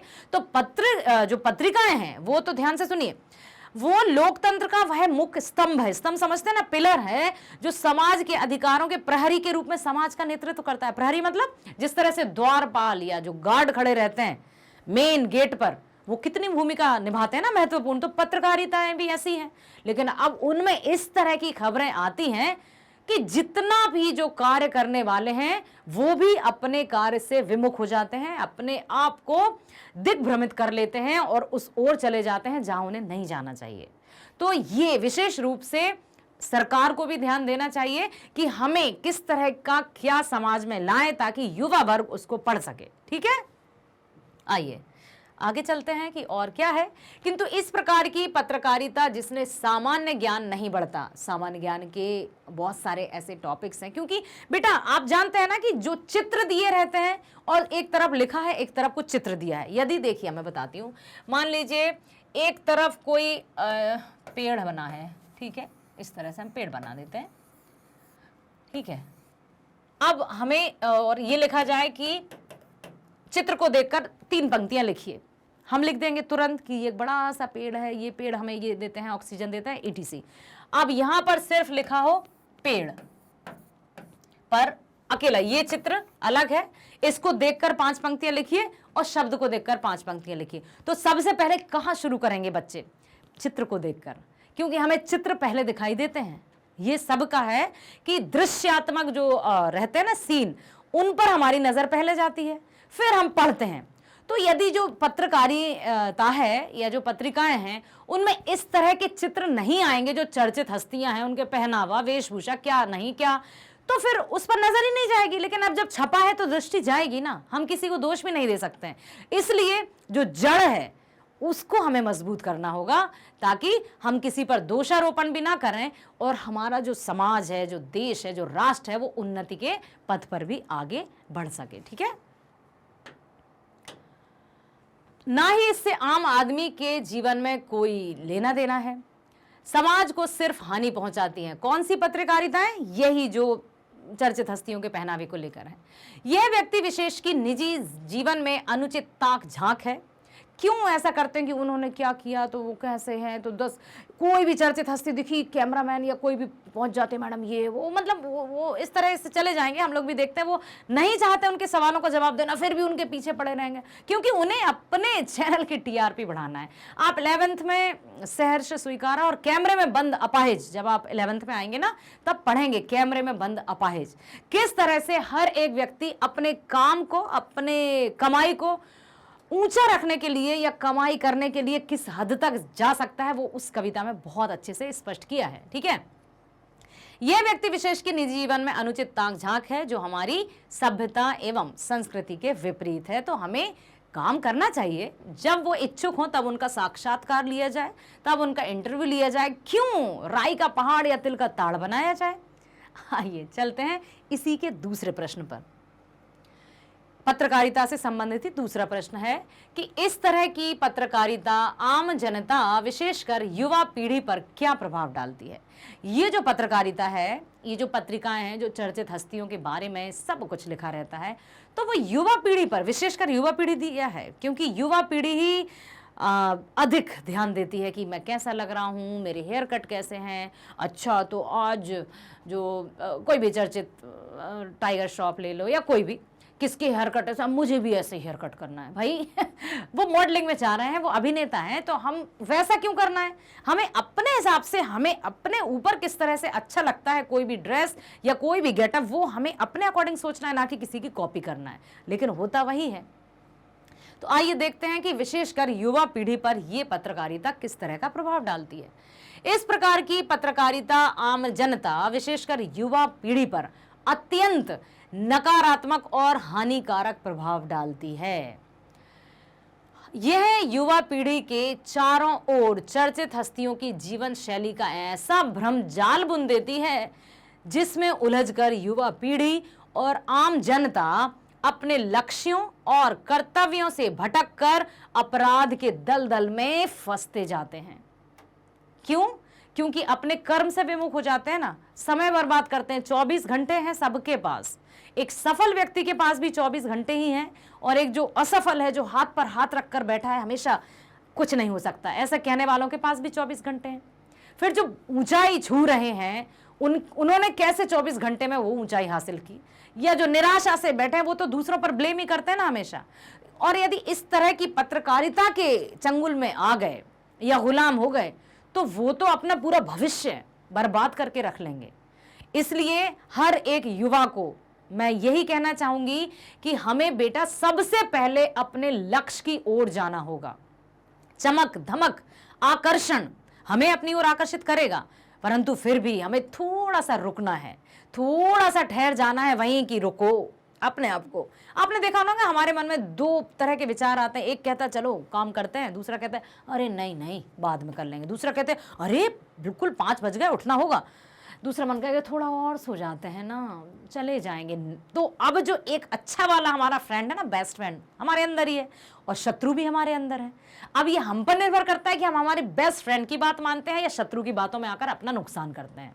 तो आप लोग ध्यान रखिएगा कि बिल्कुल मौज कीजिए, मस्ती कीजिए, एंजॉय कीजिए, हर एक कार्य को अच्छे से कीजिए, लेकिन अपने लक्ष्य पर जाना है, अपने गोल को कभी भी भूलना नहीं है यहां से, ठीक है। यदि हमने लक्ष्य की ओर से जरा सा भी कदम पीछे हटा लिया तो हम पीछे ही जाते जाएंगे, फिर आगे लाने वाला कोई नहीं मिलेगा। आपने सुना होगा ना कि भगवान भी उसी की मदद करता है जो खुद की मदद करता है, अर्थात God help those who helps themselves. कोई नहीं है जो आपको ऊंचाई पर ले जाए, कोई नहीं है जो कहे माता पिता या गुरुजन या जो हमारे अपने हैं उनके अलावा। सबको अच्छा लगता है आप उनके सामने जी जी हजूरी करते रहो, सबको अच्छा लगता है कि आप उनकी चाटुकारिता करते रहो। तो यदि आपके दिमाग में और दिल में यह है कि ठीक है ना, चाटुकारिता या चापलूसी करके ही मैं अपना जीवन बिता लूंगा, तब कहीं जाकर आकर्षण में फंसना। यदि आप चाहते हैं स्वयं अपना बॉस बनना, कहते हैं ना यदि हमने काम को सलाम किया तो दुनिया हमें सलाम करेगी, और यदि हमने अपने काम से बेईमानी की तो दुनिया को हमें सलाम करना पड़ेगा। इसलिए अपने काम को हमेशा सर्वोपरि रखना है, सबसे ऊपर रखना है। काम कर लीजिए, उसके बाद फिर मस्ती कीजिए, उसके बाद फिर हर एक कार्य कीजिए, अच्छा लगता है, मन को संतुष्टि होती है, मन में खुशी होती है। तभी तो कहते हैं ना सेल्फ रेस्पेक्ट, तभी आ पाता है सेल्फ रेस्पेक्ट। यदि हम अच्छे काम ही नहीं करेंगे और हम कहेंगे हम तो सेल्फ रिस्पेक्टिव हैं, किस आधार पर? रिस्पेक्ट की परिभाषा क्या है? हम किसी का आदर क्यों करते हैं? जबकि हमें उसमें कुछ अच्छे गुण नजर आते हैं। जब वही गुण हमारे अंदर होंगे तब हम अपना रिस्पेक्ट करेंगे ना, अन्यथा क्यों? बिल्कुल। तो अपने आप को काम में इतना समर्पित कर दीजिए, इतने अच्छे से अपने काम को कीजिए कि दूसरे ना चाहते हुए भी आपके अनुयायी बन जाएं, आपको फॉलो करने लगें। कहते हैं ना बेटा कि उदाहरण देना तो आसान होता है, लेकिन उदाहरण बनना बहुत मुश्किल। भीड़ का हिस्सा बन जाना आसान होता है, लेकिन जिसके लिए भीड़ खड़ी हो वो बनना बहुत मुश्किल। तो हमें मुश्किल काम ही तो करना है, आसान तो सब करते हैं। हम उस सीधी सीधी राह पर क्यों जाएं आराम से कि ठीक है मिल तो रहा है, खाने को क्या करना है? नहीं, हमें अपने बाजुओं के बल पर, अपनी बुद्धि के बल पर जो परमात्मा ने हमें दी है, मनुष्य को सर्वश्रेष्ठ प्राणी बनाया है, किस आधार पर? क्योंकि हमारे पास दिमाग है, बुद्धि है, तो उसका सदुपयोग करके हमें एक अपना वजूद तैयार करना है, एक अपना सेल्फ एस्टीम बनाना है, एक अपना अस्तित्व बनाना है, जिससे हमारी पहचान हमसे हो। समझ में आया? तो इस तरह की पत्रकारिता से हमें ठीक है, जब हम कभी पढ़कर थक गए या अपना काम करके थोड़ा सा करना है तो 5-10 मिनट, 15 मिनट, 1 घंटा ठीक है, लेकिन उसके गुलाम नहीं बनना है कि अब एक तरफ है हमारी आकर्षक वस्तुएं, दूसरी तरफ है हमारा काम, और वो आकर्षक वस्तुएं हमें अपनी ओर खींच रही हैं और हम चले गए। तो हम उनसे कहना है कि तुम जितना भी आकर्षण दिखाओ, मैं तो अपने काम की तरफ जाऊंगा। वही ना कि हम ही हमारे सबसे अच्छे मित्र होते हैं और हम ही हमारे सबसे बड़े शत्रु भी होते हैं। अब बनना क्या है आपको, वो आप भी तय कर सकते हैं, क्योंकि अभी आप छोटे छोटे नर्सरी या केजी में पढ़ने वाले बच्चे नहीं हैं। समझाने का कार्य हम कर सकते हैं, मार्ग दिखाने का कार्य हम कर सकते हैं, लेकिन चलना तो आपको होगा। ठीक है, खाना बनाकर मम्मी दे सकती हैं, लेकिन खाना तो हमें होगा ना, तब जाकर पेट भरेगा। आइए चलते हैं। क्या कहते हैं कि इस प्रकार की पत्रकारिता आम जनता, विशेषकर युवा पीढ़ी पर अत्यंत नकारात्मक और हानिकारक प्रभाव डालती है। यह युवा पीढ़ी के चारों ओर चर्चित हस्तियों की जीवन शैली का ऐसा भ्रमजाल बुन देती है, जिसमें उलझकर युवा पीढ़ी और आम जनता अपने लक्ष्यों और कर्तव्यों से भटककर अपराध के दलदल में फंस जाती है। सोचिए, और हम ये भली भांति जानते हैं कि अपराध या जो नकारात्मक चीजें होती हैं वो स्टार्टिंग में तो बड़ी अच्छी लगती हैं, लेकिन जब उनका भांडा फूटता है तो हम कहीं के नहीं रहते। तो क्यों जाएं उस तरफ जहां हमारा कुछ नहीं है। जो माता पिता हम पर बड़ा गर्व करते हैं, हम उनका अभिमान होते हैं, तो हम उनके अभिमान को बनाकर रखते हैं ना बेटा। ठीक है, राष्ट्र को सही दिशा में चलाने के लिए यह आवश्यक है कि पत्रकारिता का प्रत्येक विषय समस्त नागरिकों के हित में हो, ना कि लोगों को पथ भ्रष्ट करने के लिए हो। ये पत्रकारिता या पत्रिकाएं जो छपती हैं वो उन पर विशेष ध्यान देना होगा। जो बड़े बड़े संपादक हैं, जो अपने आप को बुद्धिजीवी समझते हैं और होते भी हैं, बस उनसे मैं आग्रह करना चाहूंगी, यदि आप सुन रहे हैं, कि हमें इस तरह के पत्रकारिता या इस तरह की पत्रिकाएं लाना है जिससे हमारी आगे आने वाली पीढ़ी उनको पढ़कर मार्गदर्शन प्राप्त कर सके, उन्हें गर्व हो कि हमारे समय में भी क्या अच्छी पत्रिकाएं थी जिनके आधार पर, जिनको पढ़कर हमें मोटिवेशन मिला, हम उस रास्ते पर चले और आज हम एक काबिल इंसान हैं। आइए अगले प्रश्न पर चलते हैं। 5वां प्रश्न, जॉर्ज पंचम की लाट की नाक को पुनः लगाने के लिए मूर्तिकार ने क्या क्या यत्न किए? पता है ना आपको कि जब मूर्ति को देखा कि जॉर्ज पंचम की लाट पर नाक नहीं है, OMG क्या हुआ, जो भी सरकारी तंत्र था वो घबरा गया। फिर एक मूर्तिकार को बुलाया गया। मूर्तिकार ने तरह तरह के प्रयास करके एक तो धन लूटा, वही ना कि हम उसी के दिमाग पर कब्जा कर सकते हैं जिसमें अपना कोई दिमाग हो ही ना, और हम उसी के सामने किसी की निंदा कर सकते हैं जो निंदा सुनने सके। जो नहीं सुनेगा मजाल है, हम उसके सामने किसी की निंदा कर सके। तो हमें वही बनना है, कानों के कच्चे नहीं बनना है, ठीक है। आइए देखते हैं मूर्तिकार ने क्या क्या किया। जॉर्ज पंचम की लाट की नाक को पुनः लगाने के लिए मूर्तिकार ने सर्वप्रथम जॉर्ज पंचम की नाक के निर्माण में प्रयुक्त पत्थर को खोजने का प्रयास किया। भारत के पहाड़ों पर गया, खानों का दौरा किया, परंतु फिर लौट लाट कर आ गया। इसके लिए उसने देश भर में जा जाकर खोज की, पर असफल रहा। वह विदेशी था, वह पत्थर विदेशी था जॉर्ज पंचम का। उसने देश भर में घूम घूम कर शहीद नेताओं की मूर्तियों की नाक का नाप भी लिया, ताकि उन मूर्तियों में से किसी की नाक को जॉर्ज पंचम की लाट पर लगाया जा सके। किंतु सभी नाकें आकार में बड़ी निकली, अर्थात नाक किसका प्रतीक? मान सम्मान का। तो उनका सम्मान जॉर्ज पंचम से कहीं बढ़कर था। उसके बाद क्या हुआ? इसके पश्चात उसने सन 1942 में बिहार सेक्रेटेरिएट के सामने शहीद बच्चों की मूर्ति की नाक का नाप लिया, किंतु वे भी बड़ी निकली, उनका सम्मान भी बढ़ा, हर भारतीय का सम्मान बढ़ा। अंत में उसने जिंदा नाक लगाने का निर्णय लिया और उसको अनुमति भी मिल गई। ठीक है, समझ में आया ना? ये सारा, यदि इस तरह के प्रश्न आते हैं तो हमें पूरे पाठ की जो कहानी है, कहानी मतलब जो भी चल रहा था, जो भी घटना है, उसको ध्यान में रखना होगा और स्टेप बाय स्टेप हमें उसको लिखना होगा कि पहले क्या किया, पहाड़ों का दौरा किया, ठीक है, फिर गया वो महापुरुषों या नेताओं की मूर्तियां जो लगी थी पूरे भारत में, कश्मीर से लेकर कन्याकुमारी तक, यहाँ से पूरब से लेकर पश्चिम तक सब में गया और वहाँ उसने ढूंढा। उसके बाद उनकी नाकों का नाप बड़ा होने के कारण बिहार में छोटे छोटे बच्चे जो शहीद हुए थे उनकी लाटों की नाप देखा, लेकिन वो भी बड़ी निकली और अंत में एक जिंदा व्यक्ति की नाक काटकर मूर्ति पर फिट कर दी गई। इस तरह से आपको लिखना होगा, ठीक है बेटा। आइए चलते हैं अगले प्रश्न पर। प्रस्तुत कहानी में जगह जगह कुछ ऐसे कथन आए हैं जो मौजूदा व्यवस्था पर करारी चोट करते हैं। उदाहरण के लिए, फाइलें सब कुछ हजम कर चुकी हैं, सब हुक्कामों ने एक दूसरे की तरफ ताका। पाठ में आए ऐसे अन्य कथन छांट कर लिखिए कि लेखक ने इस तरह के वाक्यों का प्रयोग करके क्या समझाने की कोशिश की है और इस तरह की आकर्षक भाषा शैली के माध्यम से लेखक हमें क्या जताना चाहते हैं कि जो अपने आप को बड़ा समझते हैं वही डींगे मारते हैं, जो वास्तव में बड़े होते हैं, जो वास्तव में काबिल होते हैं, उन्हें डींगे मारने की आवश्यकता ही नहीं होती। क्यों?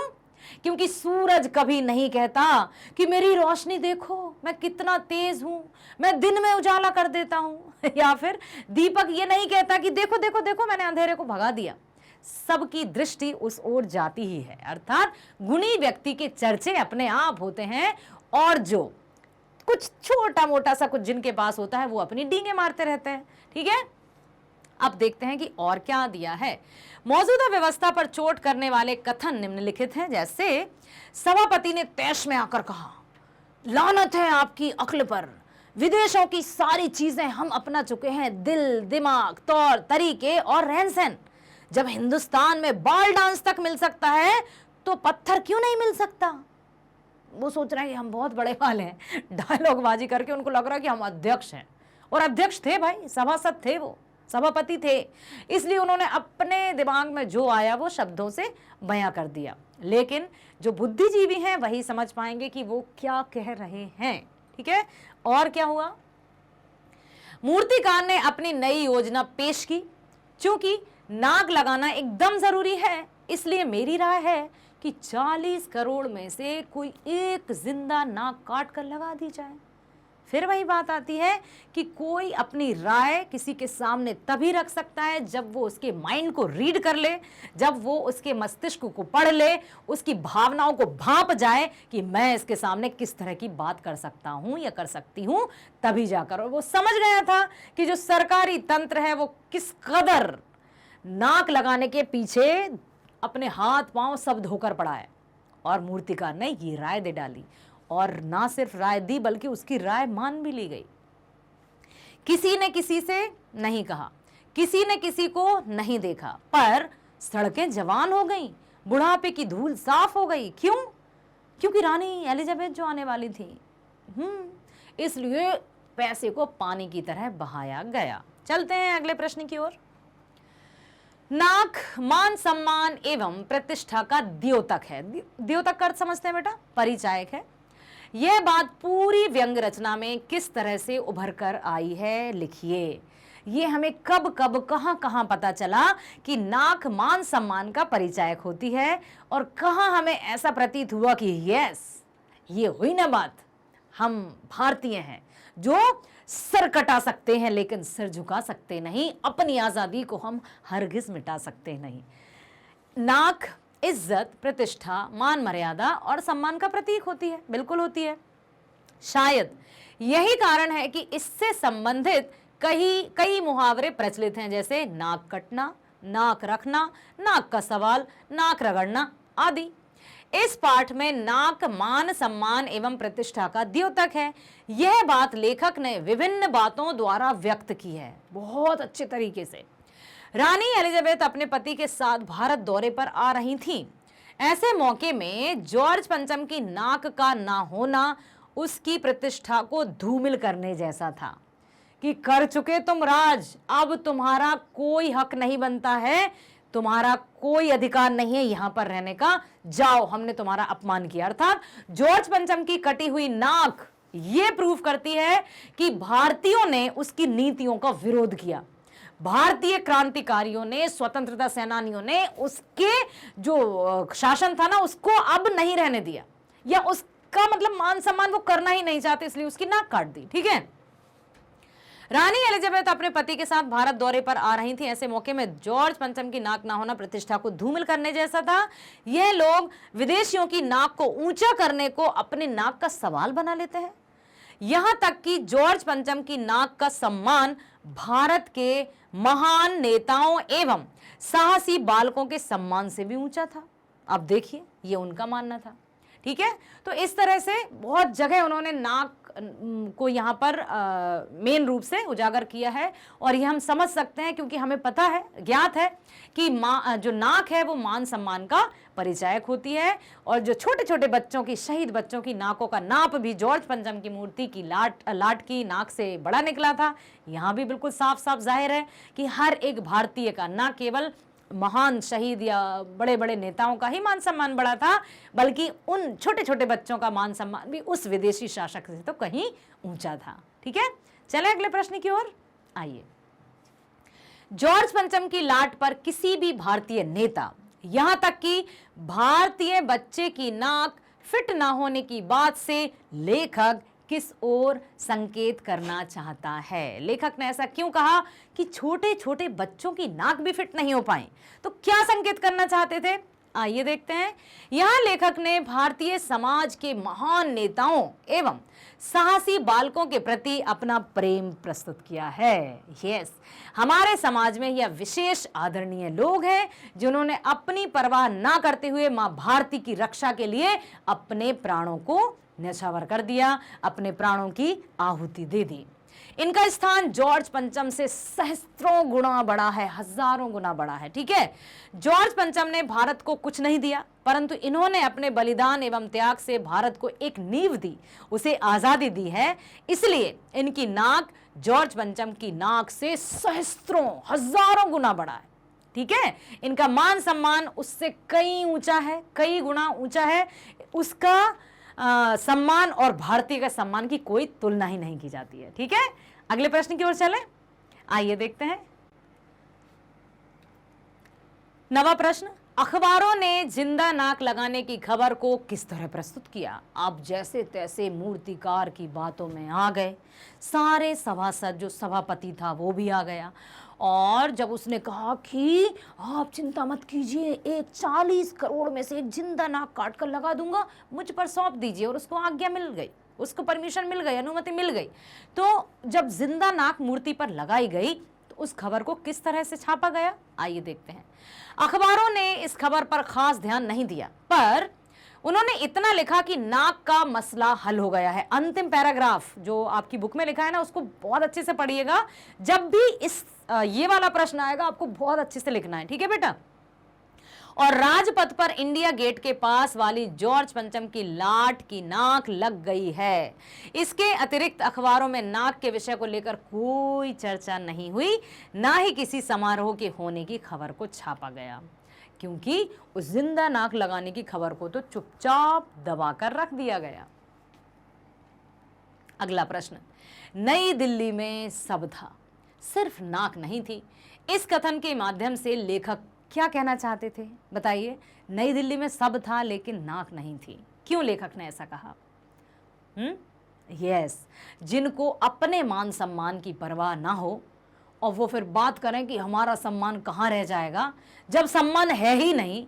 तुम ही अपने सम्मान को अपने पैरों तले रौंद रहे हो और तुम ही बात कर रहे हो अपने सम्मान की। तो जहां अपना सम्मान ही नहीं है वह नाक कहाँ रह जाएगी? लिखा है ना, नई दिल्ली में सब था, सड़कें जवान हो गई, दिल्ली को दुल्हन की तरह सजाया गया, सब कुछ था, लेकिन नाक नहीं थी, क्योंकि जो सरकारी तंत्र था वो तो पूरी तरह से चापलूस था। ठीक है, इस कथन के माध्यम से लेखक कहना चाहता है कि रानी का स्वागत तथा उनकी प्रसन्नता हेतु दिल्ली में हर प्रकार की तैयारियां की गई। इतनी तैयारियां की गई कि कभी नहीं की गई होंगी। ठीक है, साफ सफाई, सजावट, सुख सुविधा से लेकर सुरक्षा की सभी व्यवस्था की गई थी। किंतु इन सब के बावजूद भी जॉर्ज पंचम की लाट की नाक, जो संभवतः अंग्रेजों के मान सम्मान का प्रतीक है या नहीं थी, इसका एक अर्थ यह होता है कि भारत में अपना शासन खो चुके अंग्रेजों के प्रति लोगों के मन में अब कोई मान सम्मान नहीं बचा था। सुनिएगा ध्यान से बेटा, कि इसका अर्थ यह है कि भारत में अपना शासन खो चुके, जो शासन जिनका था, अब हम आजाद हो गए, तो अब उनका हम क्या सम्मान करें? ठीक है, अंग्रेजों के प्रति लोगों के मन में अब कोई मान सम्मान नहीं था भारतीयों के मन में। ठीक है, और साथ ही इससे हमारे प्रशासन की कमजोर एवं त्रुटिपूर्ण व्यवस्था का भी पता चलता है कि अब जबकि वो हम उन्हें खदेड़ चुके हैं, जबकि हम अपने बाजुओं के बल पर स्वतंत्रता प्राप्त कर चुके हैं, तो फिर अब हम क्यों मानसिक रूप से गुलाम हैं? हम क्यों उनके तलवे चाटने पर मजबूर हैं? इसलिए लेखक ने यह बात कही है कि मूर्खता, चाटुकारिता का इससे भद्दा या इससे बड़ा उदाहरण भला कहां देखने को मिल सकता है। ठीक है, अगला प्रश्न, जॉर्ज पंचम की नाक लगने वाली खबर के दिन अखबार चुप क्यों थे भाई? अखबार तो जब शंख इंग्लैंड में बजता था और खबरें भारत में छप जाती थी, लेकिन जिस दिन नाक लगाई गई उस दिन अखबार चुप क्यों थे? क्यों कुछ नहीं छपा? छापते ना बहुत अच्छे से। उस दिन क्या हुआ होगा, आइए देखते हैं। ब्रिटिश सरकार को दिखाने के लिए किसी जिंदा इंसान की नाक जॉर्ज पंचम की लाट की नाक पर लगाना किसी को पसंद नहीं आया।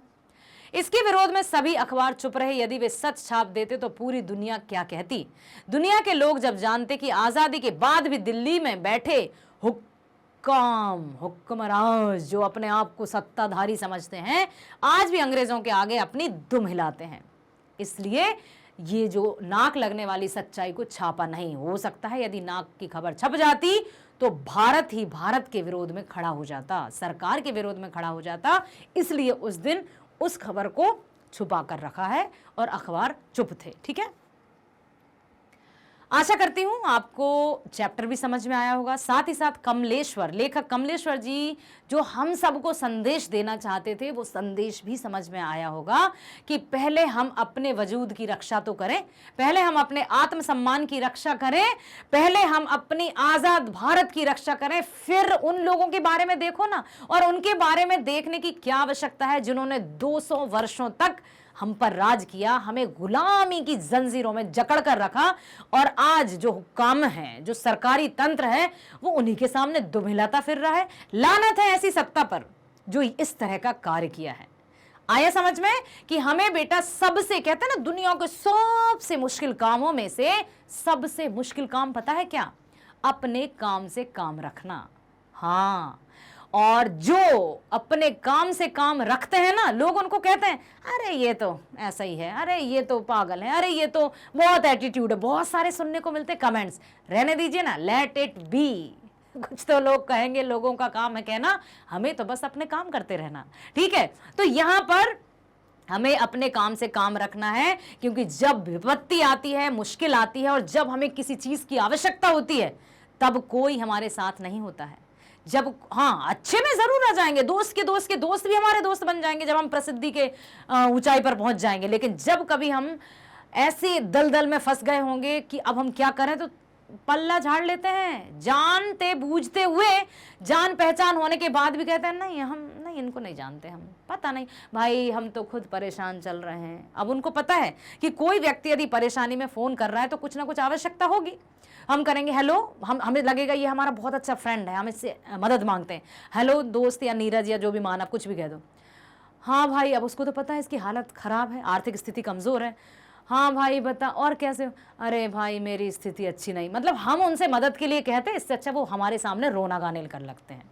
इसलिए हमें ये बात याद रखना चाहिए कि जब तक हम सक्षम नहीं होंगे, जब तक हम अपने बलबूते पर खड़े नहीं होंगे, तब तक हमारा साथ कोई नहीं देगा। हमारे अपने सिर्फ माता पिता और जो हमारे सिर्फ अपने होंगे वही हमारे साथ होंगे, अन्यथा कोई नहीं। समझ में आया? जो प्रसिद्धि पा लेते हैं, जो हो जाते हैं, तो उनको तो अरे ये तो हमारे परिचय, हमारे गांव के साइड में रहने वाले हैं, मतलब कुछ भी पहचान बना लेते हैं। लेकिन जो निम्न दर्जे के होते हैं, उनसे रिश्ता होने के बाद भी रिश्ते नहीं बनते हैं।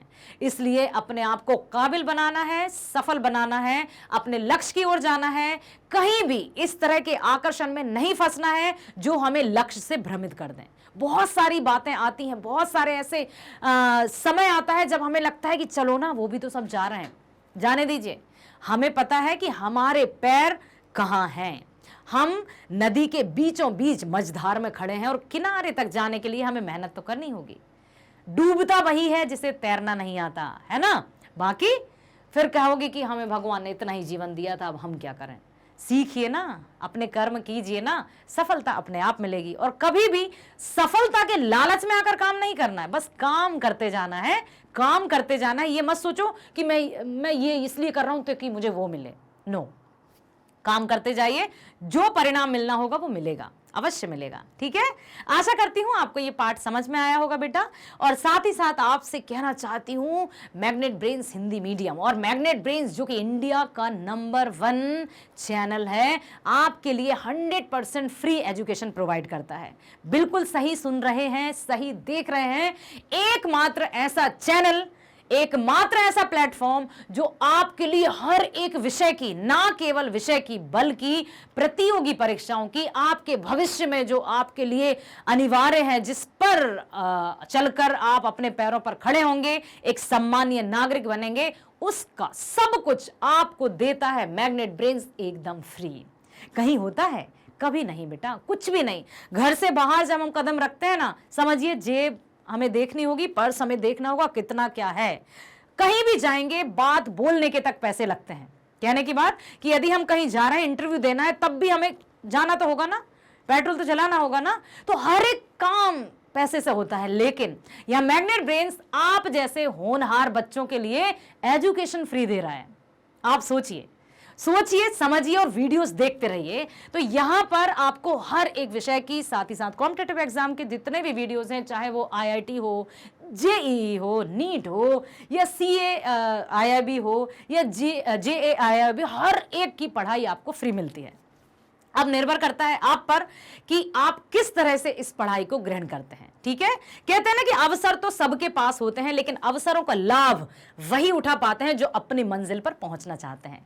और आप सब अपनी मंजिल पर जरूर पहुंचेंगे और मैग्नेट ब्रेन्स पर भी बने रहेंगे, ताकि हम सबका ये बॉन्ड स्ट्रांग होता रहे। बताइए अब क्या करना है आपको कि जो भी सब्जेक्ट या जो भी विषय या जिस भी, चाहे वो प्रतियोगी परीक्षाओं की वीडियो, कुछ भी जो भी आपको देखना है ना बेटा, अधिक आपको इधर उधर सर्च करने की आवश्यकता नहीं है। आप डायरेक्टली उस वीडियो को देख सकते हैं।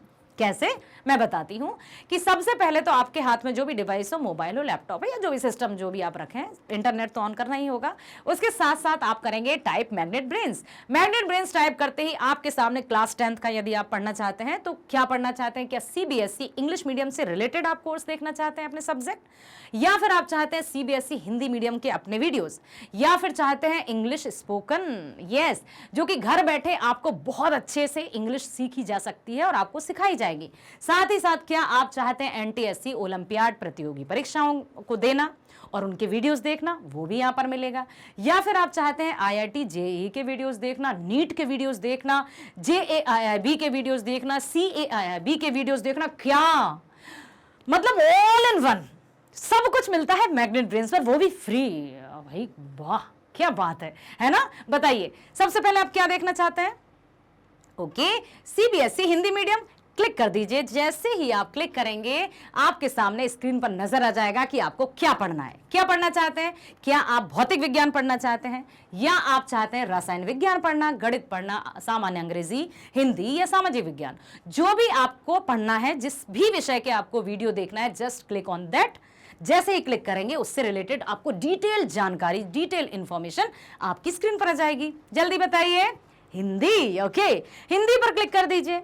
हिंदी पर क्लिक करते ही आपको हिंदी से संबंधित संपूर्ण जानकारी आपके सामने। क्या पढ़ना चाहते हैं, क्या आप जानना चाहते हैं सीबीएसई एनसीईआरटी पर आधारित संपूर्ण पाठ्यक्रम, बिल्कुल मिलेगा। क्या आप चाहते हैं विषय का संपूर्ण विवरण कि क्या है, कितने चैप्टर्स हैं, काव्य खंड क्या, सब कुछ, या फिर आप चाहते हैं सभी अध्याय जो चैप्टर्स हैं उनका क्रम अनुसार सार, सिर्फ आपको समरी जानना है सभी चैप्टर्स की, तो उस पर क्लिक कर दीजिए। या फिर आप चाहते हैं प्रश्न अभ्यास जो एनसीईआरटी समाधान है उनको देखना, तो वो क्लिक कर दीजिए, तो हर एक चैप्टर के आपको वो दिखाई देंगे। या फिर आप चाहते हैं संपूर्ण अध्याय का वीडियो, वन शॉट रिवीजन, तो उस पर आप क्लिक कर दीजिए। क्लिक करते ही वो वीडियोस आ जाएंगे। या फिर आप चाहते हैं एक बार में संपूर्ण समस्याओं का हल, तो वो भी आ जाएगा। या फिर आप चाहते हैं बहुविकल्पी अर्थात एमसीक्यूज, उसको क्लिक करेंगे तो एमसीक्यूज सारे चैप्टर्स के आ जाएंगे। बेटा आप जो भी क्लिक करेंगे उसकी संपूर्ण जानकारी आपकी स्क्रीन पर आ जाएगी और आप बिल्कुल यहां वहां मतलब टाइम बर्बाद किए बिना उन वीडियोस को देखेंगे, सुनेंगे और समझेंगे। ठीक है, बताइए सबसे पहले आपको क्या देखना है। हाँ ओके मैडम, हम सबसे पहले पाठ्यक्रम देखना चाहेंगे, क्या बात है, बहुत सही। जल्दी क्लिक कर दीजिए। क्लिक करेंगे तो अब हिंदी का पाठ्यक्रम देखना है तो लाली मैडम से मिलना पड़ेगा। लाली मैडम आ गई हैं आपके लिए हिंदी का वीडियो लेकर, जिसमें संपूर्ण पाठ्यक्रम की बहुत अच्छे से जानकारी दी गई है। ना केवल पाठ के नाम, लेखकों के नाम या कवियों के नाम ही बताए गए हैं, बल्कि शीर्षक का इंट्रोडक्शन भी दिया गया है कि ये पाठ किस पर आधारित है। हर एक पाठ का शॉर्ट एकदम इंट्रोडक्शन दिया है कि इस पाठ में या इस कविता में आप क्या पढ़ेंगे। अब कितनी बुक्स हैं? 4 बुक्स। नहीं, घबराइए मत, हर एक के लिए 4 बुक्स नहीं है। जैसे कि आपने 9th में पढ़ा होगा ना, सीबीएसई ने 2 कोर्स हमारे लिए भेजे हैं, मतलब आते हैं हमारी क्लास में, कि यदि आप कोर्स ए पढ़ते हैं तो उसमें क्षितिज और कृतिका है, यदि आप कोर्स बी पढ़ते हैं तो उसमें स्पर्श और संचयन है। ठीक है, क्षितिज और कृतिका 9th में हमने पढ़ी थी भाग 1, ठीक 10th में हम पढ़ेंगे क्षितिज और कृतिका भाग 2। ठीक उसी तरह से 9th में हमने स्पर्श और संचयन पढ़ी थी भाग 1 और 10th में पढ़ेंगे हम स्पर्श और संचयन भाग 2। ठीक है, तो इनमें कितने चैप्टर्स हैं? क्या काव्य खंड भी है? क्या 9th में जितने चैप्टर्स थे उतने ही 10th में है? कृतिका में तो बड़े कम चैप्टर्स थे 9th में। मैडम क्या कृतिका या संचयन में अभी भी कम होंगे? मैं क्या बताऊं, आपका वीडियो देखना होगा। वीडियो में आपके हर एक प्रश्न का जवाब मिल जाएगा, हर एक क्वेश्चन का आंसर मिल जाएगा। तो ध्यान पूर्वक आप वीडियो को देखिए, सुनिए, समझिए। और अब जब आप देख रहे हैं, आपको अच्छा लग रहा है, अच्छा लगने का मतलब आप लाइक कर रहे हैं, लाइक करने का मतलब लाइक करना ही है, तो वीडियो को भी लाइक करना है, चैनल को सब्सक्राइब करना है और शेयर करना नहीं भूलना है मेरे बच्चों। अधिक से अधिक शेयर कीजिए, अधिक से अधिक लाइक कीजिए, क्योंकि मैग्नेट ब्रेन्स लेकर आया है आप सभी के लिए क्लास 6 to 12 ऑनलाइन एजुकेशन एकदम फ्री। ठीक है, तो बने रहिए हमारे साथ, मिलते हैं नेक्स्ट वीडियो में। स्वस्थ रहिए, खुश रहिए, बाय बाय, थैंक यू।